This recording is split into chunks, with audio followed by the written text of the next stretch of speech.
Ce podcast vous est proposé par Cogedim Club et Grand Mercredi. La Minute des Résidents. La Minute des Résidents. Nos aînés ont tellement à nous apporter. Ce podcast vous propose de faire un pas de côté. Le temps d'un café avec Yvette, Armand ou encore Monique. Chaque épisode vous plongera dans le témoignage d'un ou d'une résidente qui vous emmènera au cœur de sa plus belle histoire d'amour, du pari de son enfance ou encore de son métier extraordinaire. Vous entendrez souvent de la douceur, des souvenirs vibrants, de l'énergie à revendre, mais surtout une envie profonde de transmettre. Allez, suivez-moi. Dans ce 6e épisode, nous avons rendez-vous avec Migaït, qui vit dans la résidence Cogedim Club, le domaine du phare à Bénodet.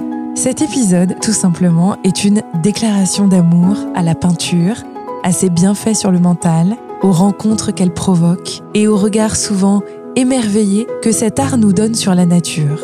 Je ne vous en dis pas plus et laisse place à ma conversation avec Migaït.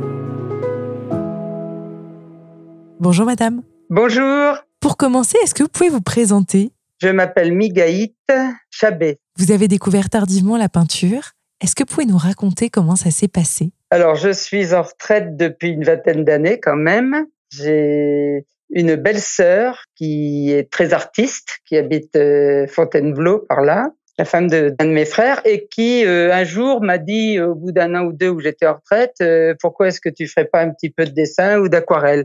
Elle sait pas elle-même pourquoi elle me l'a dit, et moi non plus, pourquoi j'ai marché dans sa combine. En fait, elle m'a dit, écoutez, vous venez passer quelques jours, ils habitent dans une maison en pleine forêt de Fontainebleau, donc vous venez quelques jours chez nous, comme de temps en temps, et puis je te donnerai des cours d'aquarelle.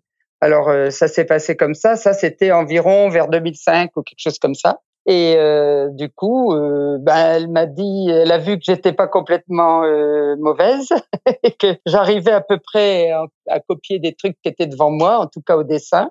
Et ensuite, elle m'a un petit peu appris la couleur, mais enfin, je suis restée que 8 jours.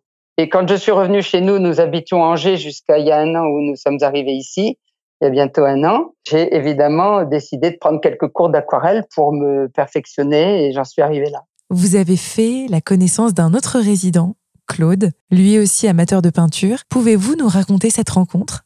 On a eu l'occasion de se rencontrer parce qu'ils ont eu la bonne idée ici à la Cogedim de faire au mois d'octobre une exposition. Il fait des choses très très belles et il en a plein son appartement, sur tous les murs lui.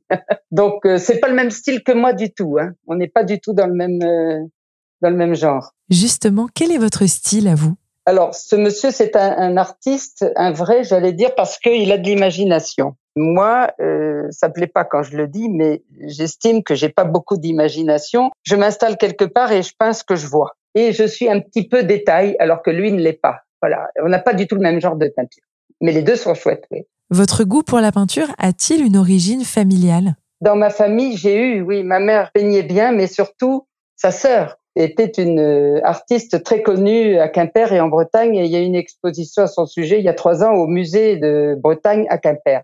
Une personne très spéciale qui était complètement paralysée, handicapée, qui avec sa tête et son cerveau qui était normal, c'est-à-dire qu'assise dans une voiture, on croyait qu'elle était comme tout le monde, mais qui faisait des peintures, qui a peint dans la semaine de Suzette, etc.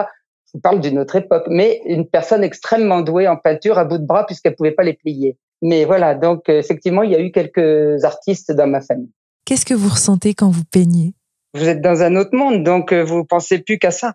Ça vous empêche de penser au reste, et le reste, il n'est pas toujours facile à nos âges. On a quand même quelques ennuis. C'est comme la personne qui aime lire et qui est complètement dans son roman. Moi, c'est à peu près la même chose. Quand je suis dans ma peinture, je suis complètement dedans. Ça peut durer 1 heure, 2 heures, une demi-heure. Ça me fait m'échapper du reste de mes préoccupations. Et je pense que c'est très important. Pour terminer, est-ce que vous auriez un conseil à donner, même aux débutants, pour se mettre à la peinture ? Oui, colorier des mandalas, c'est d'un grand repos pour les gens. Moi, il y a quelqu'un de ma famille qui a été traité beaucoup par des psychologues. Il y avait eu un problème. C'est les mandalas qui l'ont certainement sorti beaucoup du trou. Je pense que ça vous fait aller dans les nuages, ça vous fait penser franchement à autre chose, quoi. Même si vous savez rien faire en peinture, vous saurez toujours colorier. Donc ça, c'est formidable. Merci beaucoup. Merci pour votre écoute. Ce podcast vous est proposé par Cogedim Club et Grand Mercredi, qui vous donne rendez-vous très bientôt pour un prochain épisode de La Minute des Résidents. À bientôt.